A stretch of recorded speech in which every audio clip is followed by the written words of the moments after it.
You look out in the popular movies and you got Star Trek and Star Wars and the Transformers and Battleship. Seems like every show has some alien civilization out there. So aliens exist as far as most people are concerned, I think. But I think there's a relevant question of addressing what does the Bible have to say about this? I mean, obviously there's humans addressed in the Bible. We talk about angels, but what does the Bible have to say about whether there's aliens out there?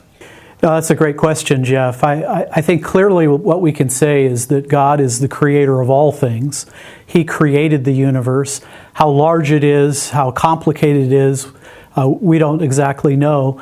But I think the direct answer to your question is the Bible doesn't speak to that issue. The Bible speaks to human beings and their destiny here and now.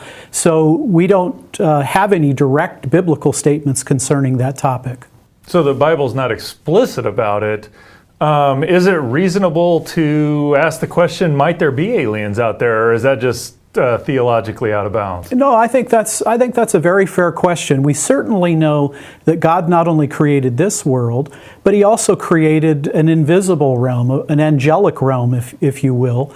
And I think the more we study about creation, the more we realize that God's creation is more complex than we ever thought. So I don't think it's unreasonable at all to speculate, could He have created life in this universe or other universes? I think it's certainly true that the more you look back through history, that we continually underestimate how big, how majestic, how marvelous this creation is.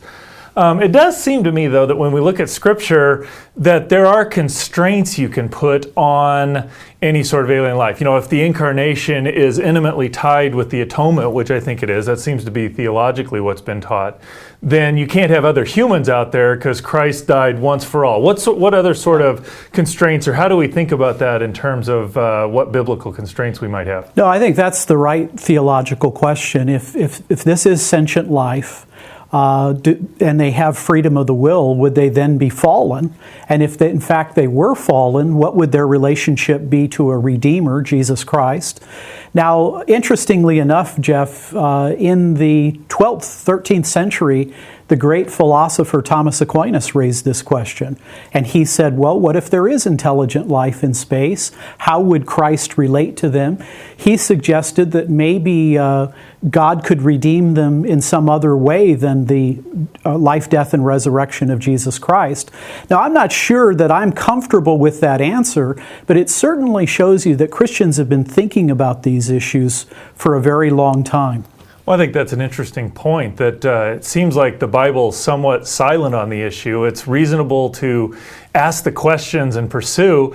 And scientifically, I think there's just a great validity to going out and trying to find the answers. While there's certainly constraints, more power to the scientists. Let's go out and explore and see what we might find. And I'm firmly convinced that no matter what we find, that the evidence is going to continue to affirm that God is the creator of this universe, and we're just going to see more of His majesty and power.